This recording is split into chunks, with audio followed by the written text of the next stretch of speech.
giving me and my team an opportunity to lead our great country called Kenya. It is an honor and privilege to lead an important country like Kenya, and I don't take it for granted. I know many of you voted for me, many of you prayed for me, many of you voted for my competitor, but today we are standing here as one people, the people of Kenya. Let me tell you this. I have a problem with people who don't vote. I have no problem with any Kenyan who votes for anybody, because it is through voting and through a competition that we get the best for our country so that we can move forward. So congratulations to all of you, and I want to assure you that because of the opportunity that you have given us, we want to make you proud. We want to change our country.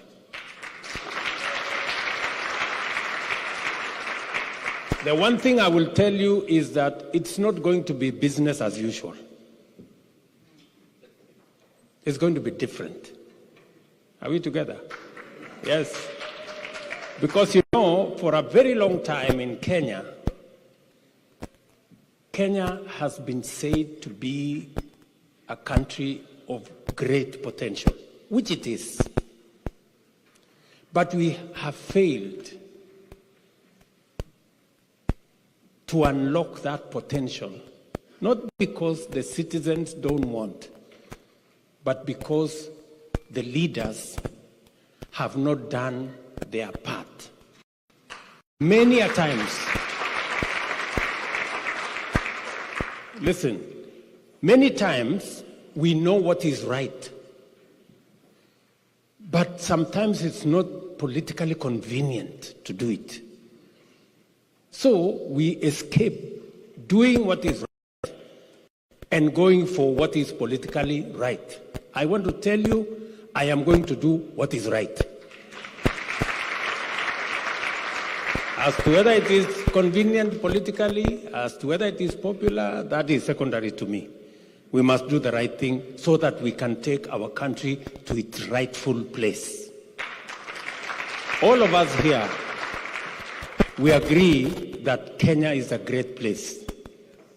That I believe with the whole of my heart. And I believe we can change Kenya in our lifetime. While we are here, all of us, Kenya can be that country that everybody wants to call home. And that is what we are going to do.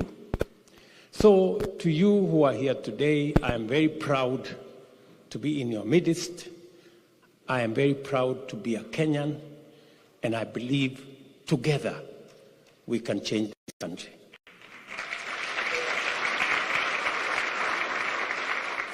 And so, I know there are so many things that I would have wanted to say, but I will reduce it to 3 things.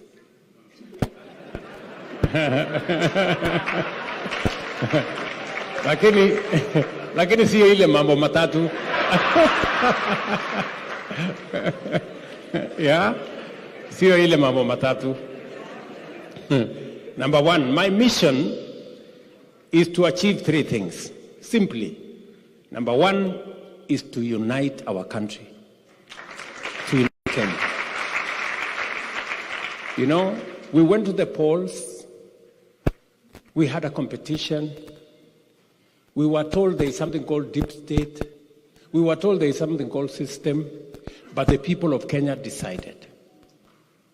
And because the people of Kenya have decided, we have no option but today to work together as leaders from the different formations, as Kenyans, from all the communities, as people from different faiths, knowing all of us that we are one people, belonging to one nation and having one destiny.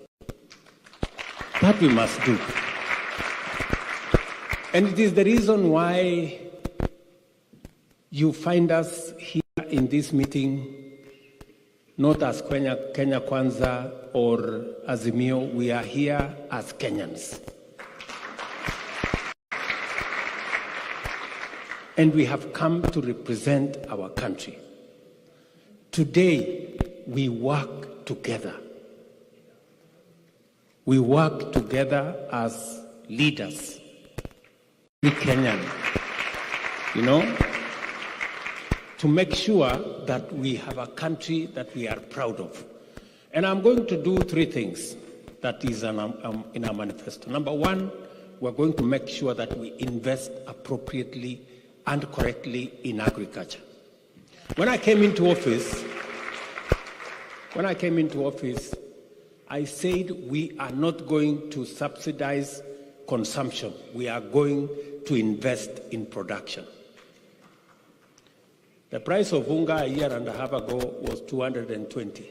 Today, it is 100 shillings because we invested correctly. We continue to invest in that space, in making sure that our dairy, our horticulture, our agriculture in general has the necessary support to make sure that we enhance our production. Let me give you an example. We spend 500 billion every year to import food items into Kenya.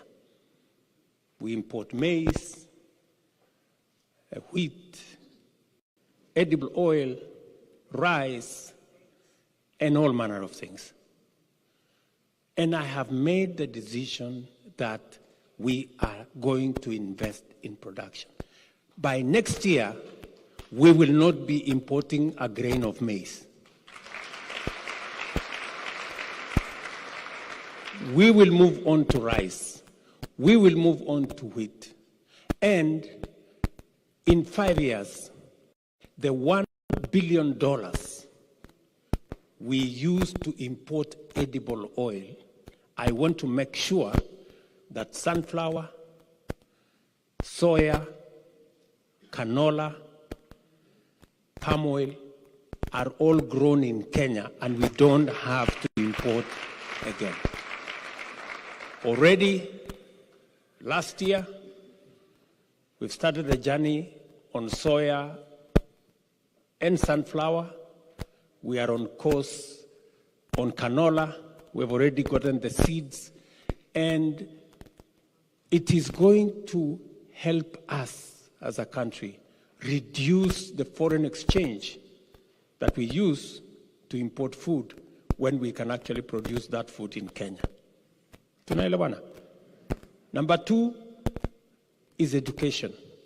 We need to make sure that our education is accessible, is affordable, and is relevant. And that is the reason why we have changed the funding model of our education. It wasn't working. Many of you, if you are following events in Kenya, most of our universities were struggling because they didn't have money. Because we promised them 80% scholarship, we gave them 40%, and we did nothing about it. We have changed the model, and we are going to make sure that our education is fit for purpose, equips the most important asset we have, our human capital, and to make sure that it works for Kenya and it works for where we want to, the partners that we want to work with as we deploy our labor in many parts of the world. We are spending at the moment $5 billion every year on education. $5 billion US. And we want to make sure that investment has a payback. So we are sorting out education, making sure that our education, as I said, is accessible, is affordable, and is relevant. Number three, I'm talking about cost of living. Number three, we are going to make sure that we deal with our health delivery mechanism. Why? About 1 million Kenyans every year end up in poverty because of hospital bills. I know many of you guys seated here, occasionally you are asked to pay hospital bills. True or not true? All the time. Not occasionally. I want to help you sort out that space. And what we have said is the following. We have changed the law in Kenya for delivery of health. It was not working. So we now have 4 pieces of legislation, new legislation, to make sure that we deliver universal health. We want to make sure that every Kenyan has a health insurance facility. Every Kenyan. You people who live in this country know the value of health insurance. You know that if you don't have health insurance, you are in trouble. True or not true? And that is why you hear people in Kenya calling me names, including the Zakayo you hear. Because, and I have said I don't mind being Zakayo. I don't mind. So long as we sort out our country, I have no problem. Are we together? So we want to make sure. And I have said that those who, let me put it this way, we are going to pay for health insurance on the basis of one's income. You know? The more you pay, the more you earn, the more you pay. And that is why we are saying those who cannot afford, we're going to make sure that the government of Kenya pays for them. We have said the people who are paying 500 shillings, we will do an assessment of their ability. And those whose assessment is lower, we will reduce that to about 300 shillings. And we are going to make sure that every citizen has access to health. I'm very proud of Susan Akomicha. She is in our midst, this girl here. She's doing a good job. And her team at the Ministry of Health. So we are working on that. We're going to sort out that health. If we sort out health, we sort out education, and we sort out agriculture and have enough food, we will begin the journey to spend less in that space by making sure that we reduce the cost of living. That is assignment number 2 that I have. Assignment number 3 is to create jobs. Because we have close to 5 million Kenyans who don't have jobs.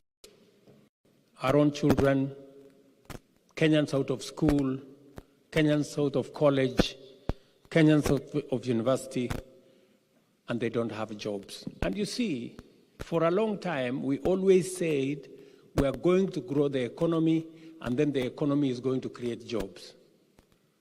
This time round, we must be intentional. We must be deliberate on creating jobs. Yeah?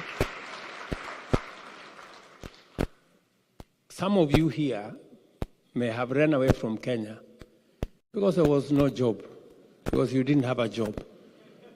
Many of you are, yeah? True or not true? Yes. So, we must be intentional. And how are we going to create jobs? Let me give you 5 ways we are planning to create jobs in Kenya. Because, and we want to be judged. You know, this story, kuongea tu hewa, and then there is nothing. Tunaelewana? So number 1, we are going to invest in infrastructure that creates jobs. One of them is housing. Yeah? Already as I talk to you, There are 140,000 Kenyans today who work in our housing sector who did not have jobs a year ago. It is my intention that by the third year, we will have 500,000 Kenyans working in that space. And we will also create 1 million homeowners in the next 5 years. And among those homeowners are you guys who are seated here. Yeah, among those 1 million homeowners is the guys who are seated here. And so, that space, when I talk about housing, we're talking about engineers, we are talking about architects, we are talking about quantity surveyors, we're talking about electricians, we're talking about plumbers, we're talking about transporters, we're talking about that whole space has jobs, right? Number two, you had peers here,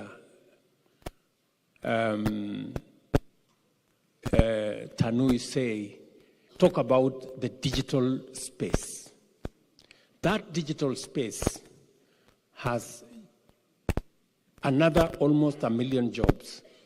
And it is the reason why, if you read our manifesto, we said that we are going to have 100,000 kilometers of fiber optic backbone around Kenya. Every ward in Kenya is going to have an ICT hub. Because that space of digital jobs is a real space that can give us opportunities for Kenyans to work. Last week, I'm not talking about last year, I'm not talking about last month, I'm talking about last week. I was in Ruto, where we were commissioning a BPO that is going to hire 5,000 Kenyans. One BPO. The same facility, and they're going to be doing online jobs. That particular BPO by CCI has JetBlue, AT&T, all American companies. Kenyans will be working from Ruiru for American companies here. That same company in the next 2 years will be hiring 20,000 Kenyans. That one company called CCI.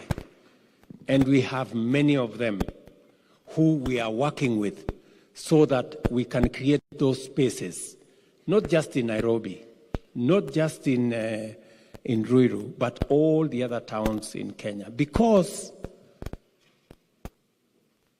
in the admission of the director of CCI, he said that working with Kenyans, they work in many countries, but they have the best human capital in Kenya.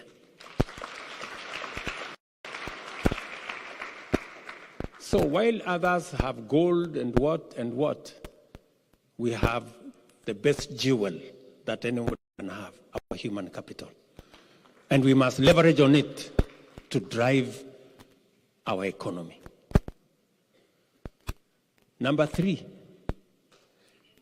you heard my peers here talk about this, what she's doing with the diaspora. We are in the process of signing 19 bilateral labor agreements with different countries. We just concluded a bilateral labor agreement with Germany. Rosalind was in Germany. Are we done? We are done. Yes. And they have promised us 250,000 jobs. We have 19 others that we are negotiating. I am very happy that you have given me an assignment that when I meet President Joe Biden of America, you have told me you want H1A and H1B and others. Okay? Sasa kwani mlikuwa mnafikiri nimekuja hapo kufanya nini? Na mnajua mimi si mtalii.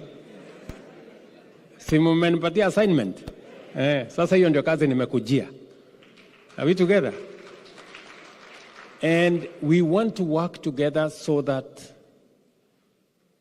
the best asset that we have as a country, our human capital, we can use it to drive the economy of our country, and we can use it to make sure that citizens have incomes and they can run their affairs. So that is another assignment that I have with many other countries to make sure that because we have the best human capital, let us deploy it. Let us make sure that we have those opportunities. On that subject of creating jobs, number 4, as you are all aware, I'm going to be having a conversation with Congress on the Africa Growth and Opportunities Act, what we call AGOA. Today, we export $500 million, which is about 60, 70 billion of products into the US. I will be pushing for the renewal of AGOA, and I will also be pushing for STEEP, the Strategic Trade and Investment Partnership, so that we can have a bigger share, quota-free, duty-free to the American market. As I talk to you here today, I was in Athi River. I think that was with the ambassador of the US.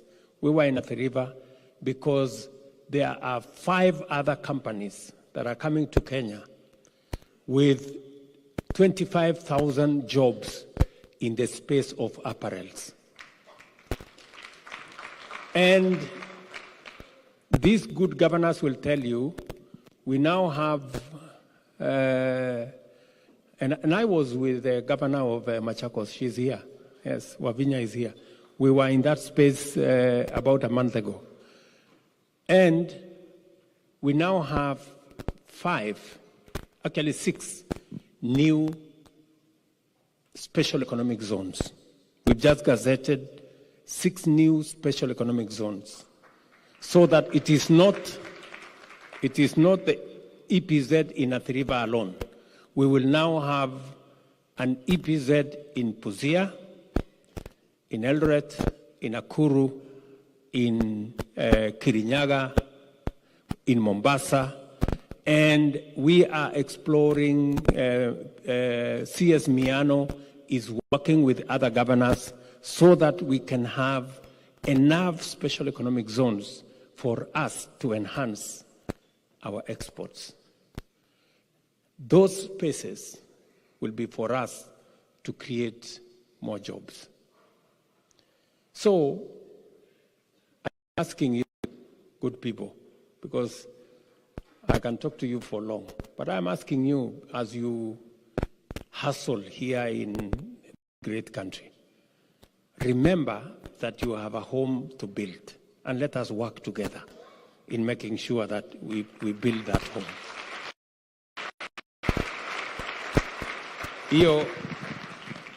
Hiyo kazi tutafanya pamoja. Nyinyi mko tayari tufanye hiyo kazi jameni? Let me conclude by saying that I think those are the things I wanted to say. Let me also say this one more thing, that actually 2 more things. That for us to be able to do this, we must develop 2 things. We must develop a culture of saving so that we reduce on the money that we borrow. Let me tell you this. We spend close to 800 billion shillings every year in paying monies we borrowed from others. I wish we were paying that 800 billion to Kenyans who have saved, and we are borrowing their money to drive our economy.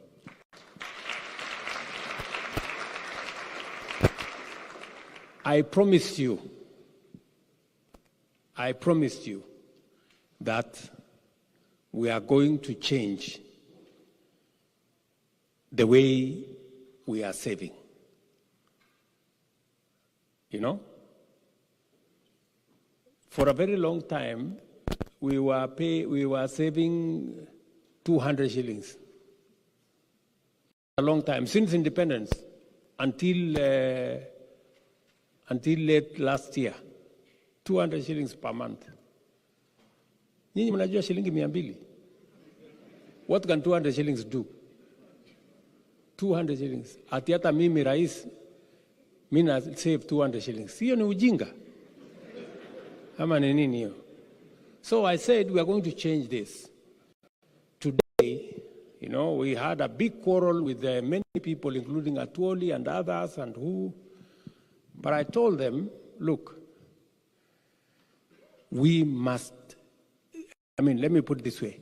Kenya was rated among the countries that are almost at the bottom on matters age-old poverty. Because if you are saving 200 shillings, the day you retire, you will be paid 40,000 or 70,000. 70,000 within 2 weeks, your pesa imeisha, and you go straight into poverty and you die. So what have we done? We changed the law. Now every Kenyan is saving 6% of their earnings, and every employer is also paying 6% of their earnings. I am very confident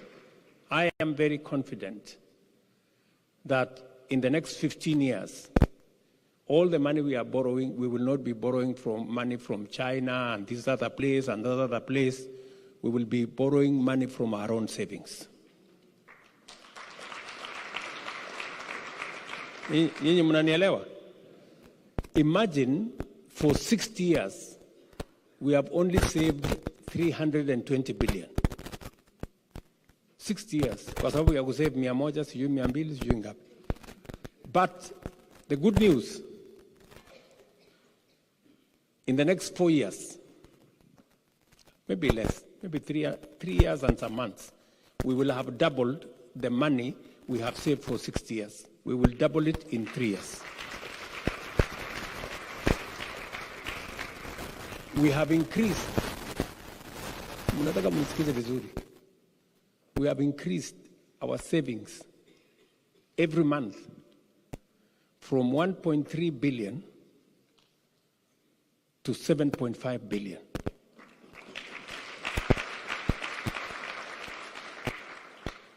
And there is no miracles required, and there is no magic required. It's just firm, decisive, clear leadership, period. Hakuna miujiza inatakikana. We just need to make the right decisions. The other thing which I want you to help me with is to ask us as Kenyans, the responsibility to build Kenya is ours. We are the people responsible for Kenya. Kenyans are the people responsible for Kenya. This country, you have seen the roads in this country.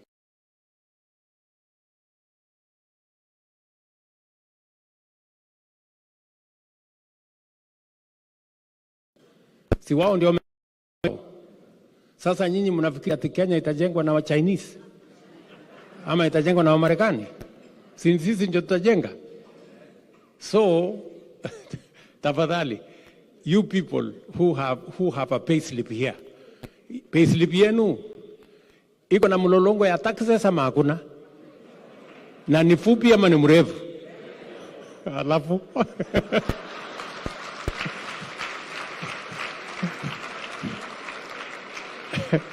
si mlolongo ya taxes ni mrefu hapa. That is how you build a country, my friends. You don't build a country because of debts. Ati kukopa hapa na kukopa pale. You build your country using your own taxes. So, muniite Zakayo, muniite nini, lakini tulipe tax tujenge Kenya.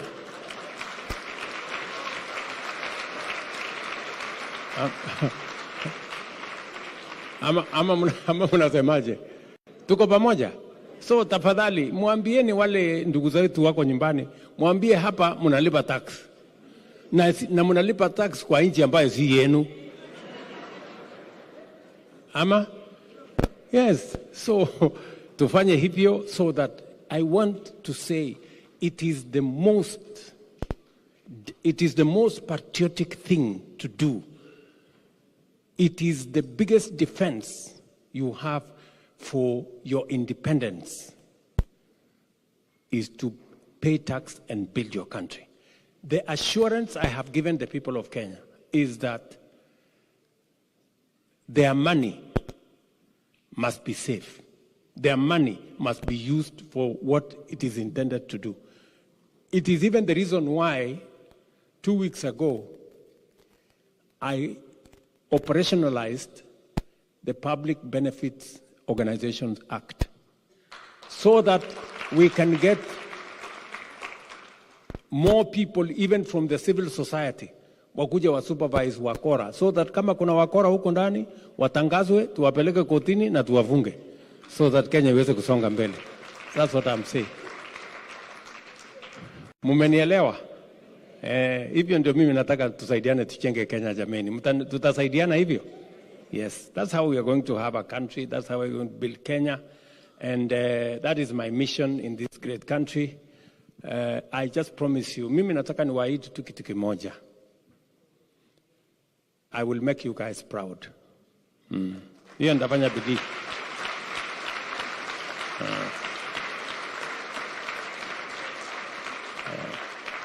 Ndasukumana kabisa na hii kibarua, ndasukumana mbaya sana. So otherwise I want to say to appreciate the invitation by President Joe Biden and the American people to me. I know it's a great honor that I become an African state, head of state to receive such an invitation in almost 2 decades. It shows the strength of the partnership between Kenya and the US, and it also demonstrates the respect that the US has in the people of Kenya. And therefore, I want to say I am very proud that I am here this evening. If you find me a bit not very coherent, it is 4 a.m. at home. Sasa naongea lala, lakini kwa sababu naona hata nyinyi mmeng'ang'ana, mmekuja kwa wingi, and I'm told you've come from different towns. I really, really want to appreciate that you have found time to come and share these moments with me. And I want to assure you that as a team, we're going to work hard. We're going to make sure that we make a difference in our country. So, and we need your support. Maybe we are beginning to the early stages, maybe in a year or so, we might have an opportunity to have a diaspora bond so that you people can invest. Sindio? Already you know the Nairobi Stock Exchange, if you don't have the news, it was the least performing, but today it is the best performing in the world, Nairobi Stock Exchange. So kama uko na marupurupu kidogo, utajua vile ya kufanya. Sindio? There is a good investment opportunity back at home. So otherwise, I know many of the other issues will be answered by Roslyn and her team at the Diaspora department. They're doing a good job. I know many of you consular services, I know sometimes you ask about taxation back at home. I want to assure you that the law in Kenya today gives you a tax rebate. If you are paying taxes in America, those taxes you pay here, we will not require you to pay at home.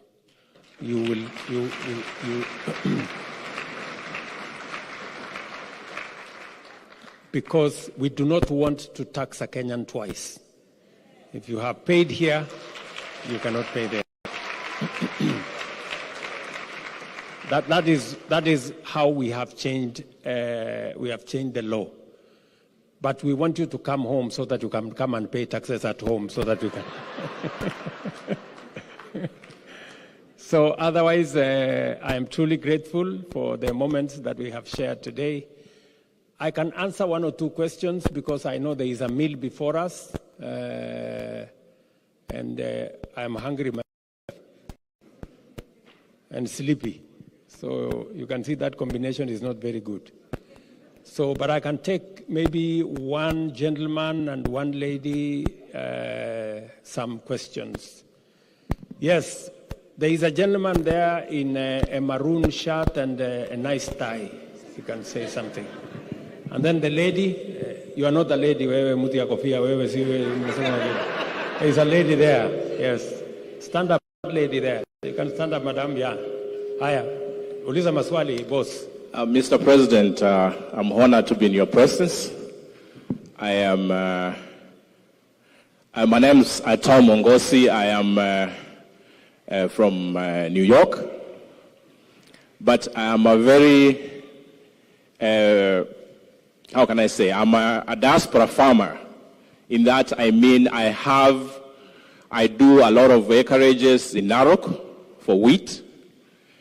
But I know, I'm not too sure, but I know it came to your attention that this planting season, I lost over 250,000 on fake fertilizer, which was sold to us by the National Cereal and Produce Board.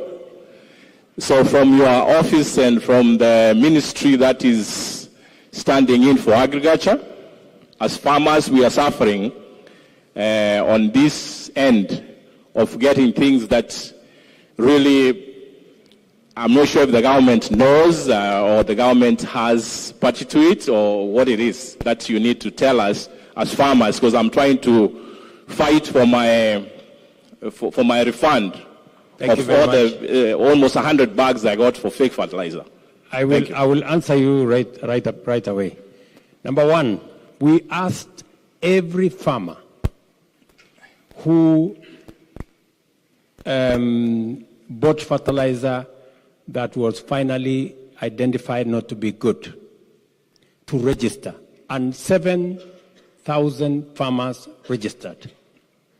And already we have started compensation of every farmer. You will get equivalent fertilizer without having to pay.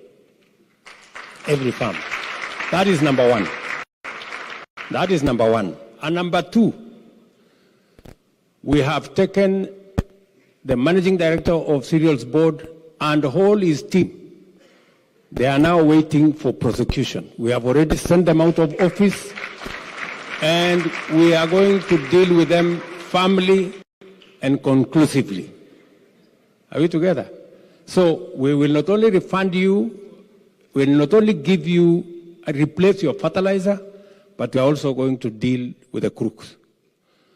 Yes, let me, the lady. I want to tell you, thank you so much for coming to Atlanta, Georgia. We are very excited to have you here. To introduce myself, my name is Jonelle Carol Menifee. It's my mother and partner, Carol Menifee. And we represent Solar Time USA. And we have a company in Kenya called Nice Solar Time Kenya. And our focus is mainly solar. Excuse me, madam. Your English is a bit...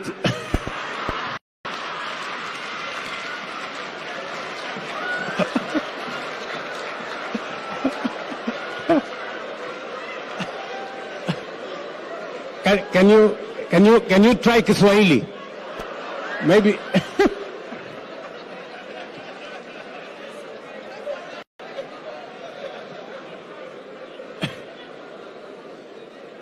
ama kidogo upunguze the twang imenipita kidogo. I'm sorry.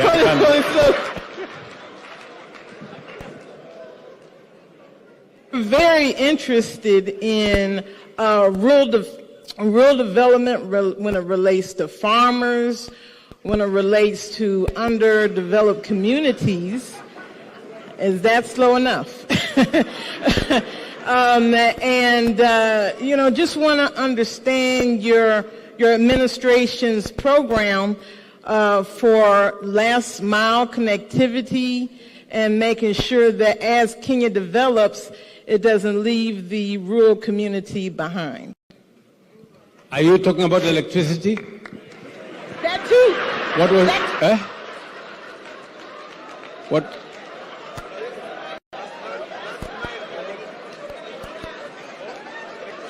Okay. Sorry, I had to get some translation. I now know what you want. It is true. It is true that we have a program on electricity and the last mile connectivity. And it's a program that we have worked on for the last 10 years. And in fact, in 2018, the number of households that were connected to electricity were 2.3 million. Today, we have 10 million households connected to electricity. And this year, in our budget this year, we have 12 billion shillings that is going to go towards that program of last mile connectivity.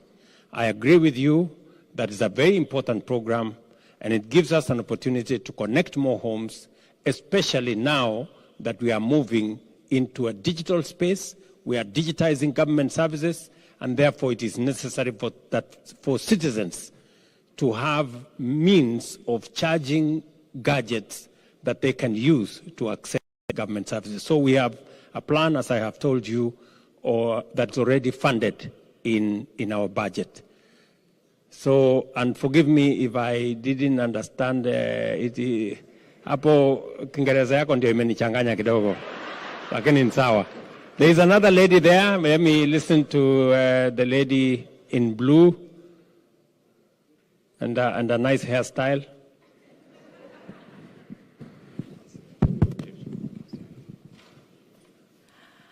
Good evening. Thank you very much, Mr. President and Her Excellency, the First Lady. All protocols are observed. My name is Mbula Musau. I'm from Nairobi, Kenya. I'm very happy to be here in Atlanta with the coffee delegation. I work in coffee. And I was very happy to hear you talk about the reduction of imports of certain products that Kenya imports. And I'm here just to, I know that you're doing a lot of work on coffee reforms in Kenya, and we truly appreciate you. We're supportive of the power that's going back to farmers and to growers so that they can earn more from what God has endowed us in coffee. Now, my question is, would there be additional ways of getting Kenya to reduce on the imports of the low-quality coffees? Kenya has been a dumping ground of low-quality coffees from around the world, which sometimes stifles our internal market, making us unable to counter or negotiate because all the prices are basically pushed on us. Is there any way to help us be able to improve our local market, even as we look at AfCFTA? Thank you. Thank you very much. Three things that we are doing. Number one, in the next cabinet meeting that I'm going to have, we will be approving a write-off of 6 billion Kenya shillings for coffee farmers so that we can reduce debts on coffee farming. Number two, if you look at our budget this year, Kimani Ichung'wah, who is here with me, will tell you We have another 2 billion shillings that we have put for cherry fund to support farmers where they can have an intervention as they wait for auctions that will give them the correct price, because our intention is to push the money that is available to farmers beyond 100 shillings per kilo. So that is the next assignment that we are working on. Number 3 is that we are going to be working on incentives to make sure that our coffee, our premium coffee, is marketed appropriately, efficiently, globally, because we have some of the best coffee anywhere in the world. So those are the 3 things we are doing in the coffee space. Thank you very much, Mbula. We have a gentleman in a bishop. We have a bishop there. Please, 1 minute, Bishop. Yes, Your Excellency, thank you very much. A year ago, I wrote a book about you, and my efforts to present this book to you have been fruitless. Okay. Kindly allow me to present it to you. Thank you. Okay, thank you very much. It is a profile in humility, hard work, and resilience. Mr. President, thank you for the opportunity. Thank you very much, my brother. Thank you very much, Bishop. Okay, let me take from that desk there, maybe. Yes, maybe that, but the lady. The lady. We exchange men and women like that. We must be gender sensitive. Okay, there is a lady there. She will be the last one.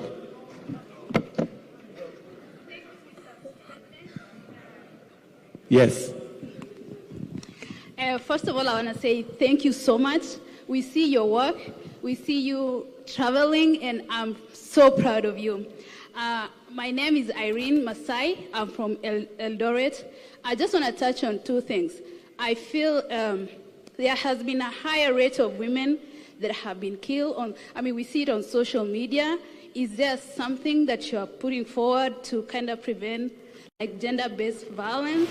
And also about if you see less women have resources on their name, is there an office that can help that more than men? And another thing is disability. My friend wanted to ask that. I can give him. Okay, you have no authority to hand over the microphone to somebody.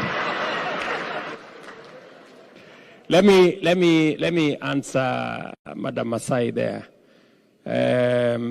Yes, there has been at some point an upsurge of femicide in Kenya, and we took steps as government to make sure that facilities, especially Airbnb facilities that were the main epicenter of that exercise, we've put in new regulations to demand that such facilities must have a record of who frequents, who uses those facilities, so that we can, and we've also insisted that there must be CCTV cameras to make sure that it is clear and known who is using what facilities. Ever since we took the steps as government to secure those places, and also we have sensitized citizens to make sure that they don't deal with people who they don't know who they are. We have since seen a reduction of those incidences, and we are trying to see how we can profile women better. In fact, last week on Friday, I presided, Wednesday. Last week on Wednesday, I presided over a pass-out parade of our military. And we had, for the first time, the highest ever women who graduated as military officers, 1,020 women. We also want to populate the security space with women so that they can genderize security and make sure that we facilitate more women to play a role in that space. And finally, I have a gender advisor in my office at the level of at the level actually of minister in my office, and we are working together to see how we can influence policy, we can change programs to make sure that they are gender sensitive, because it is in any case a requirement of our constitution. Thank you very much. Okay. I don't want to be... this gentleman has put up his hand from the beginning. Give him a mic. This good gentleman. Yes. And please, just one question.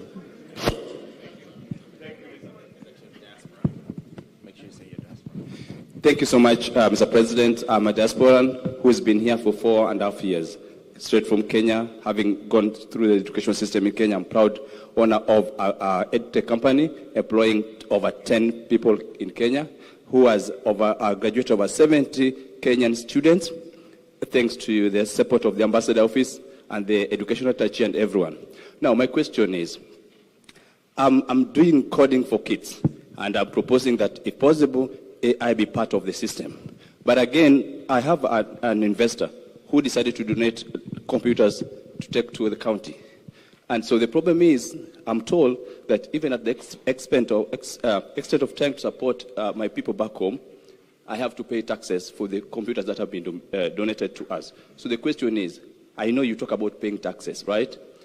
Do you have to pay for the donations that are going to support our people, so that somebody in the village somewhere, Karachunye, where I come from, can also have opportunity to be standing and talking to us that time? Thank you. Okay. Now, I know that we run into trouble with donations all the time, and even for hospitals and even for other facilities. The trouble is, when we change the law, actually not the law, when we change the constitution, it removes any power. Originally, the minister for finance had power to waive taxes for certain categories. Unfortunately, when that power was abused, when we made the new 2010 constitution, that power was actually removed from anybody. Is that correct, Mr. Ichung'wa? Yes. Can you help me answer that question? Give him a mic so that he can tell you, because this gentleman is not only the leader of majority, he was our chairman of the budget committee. Mr. Ichung'wa? Thank you, Excellency. It's indeed true that the Constitution does not allow the minister now the latitude to amend any tax laws. That can only be done by the institution of Parliament through the famous finance bill. So if there was any exemption that would be given, it would only come through the legislation, through an institution, not an individual. So that's the trouble we have for now. Well, maybe it was an overkill by the makers of the Constitution of Kenya, but they wanted to protect abuse of those powers that were being used to favor individuals from friends and things like those. So that is the trouble we have with that. But that should not discourage you from doing what you have to do, and we will see maybe PS Tanui and your team. You may want to see what can we do to facilitate people who want to assist us. The other problem that we also have is we have a big challenge also of e-waste. So we will have a problem if we bring computers that after a year or so will be obsolete, and then it becomes our problem to dispose them. So hapo iko kuchanganyikiwa kidogo, so we will know how to deal with it. Sasa nyinyi kwani tutalala hapa ama tutafanya namna gani?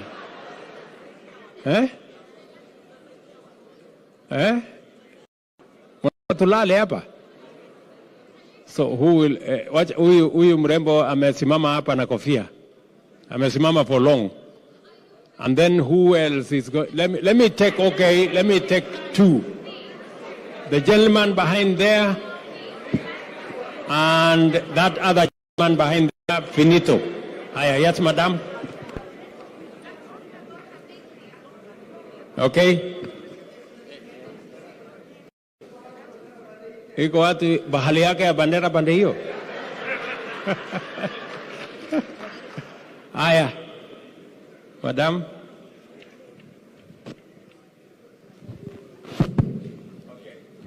So thank you very much, Your Excellency, for this opportunity. My question, kindly, I would like to direct to the CEO for Safaricom. I don't know whether he's still around, Mr. Ndegwa. Mr. Ndegwa, are you here? Yes, Ndegwa is right there. So now, my name is Washeke, and I'm the founder of Data Networks Learning. Data Networks Learning is a tech bootcamp registered in Arizona. And we are training currently on, the tech courses in analytics, in analytics with machine learning, data engineering, business analysis, and artificial intelligence. So we are training globally, Mr. Ndegwa. And my question is, regarding those students who are training online from Kenya, is there a way that maybe Safaricom can give them the corporate exposure, maybe through internship, and then from those internships, maybe they can gain the right technical skills to be even absorbed by the market? So I've kindly directed this question to Mr. Ndegwa, being the CEO of one of the biggest ICT company in Africa. Thank you. Okay, Mr. Ndegwa, you have some. Let me say the following, just to contextualize what my sister is saying, and even in what Ndegwa is going to say. The tech space, you all know that space is a space where Kenya has a lot of traction. We have a lot of innovators. We have a lot of creatives in that space. And just for your information, among the agreements we are going to be signing day after tomorrow is a $1 billion investment by Microsoft in Naivasha for a data center. Yeah, for a data center that is not only going to be used by Kenya, but by the region, working with G42, which is a UAE company. So the space around tech, we are really ahead, but I don't want to, Peter, you can. Yeah, thank you. Thank you, Your Excellency. So a couple of things. So I think I think first I want to acknowledge that the President is the biggest supporter in terms of driving ICT as the accelerator for our economic and social development in the country. And part of that is actually developing talent.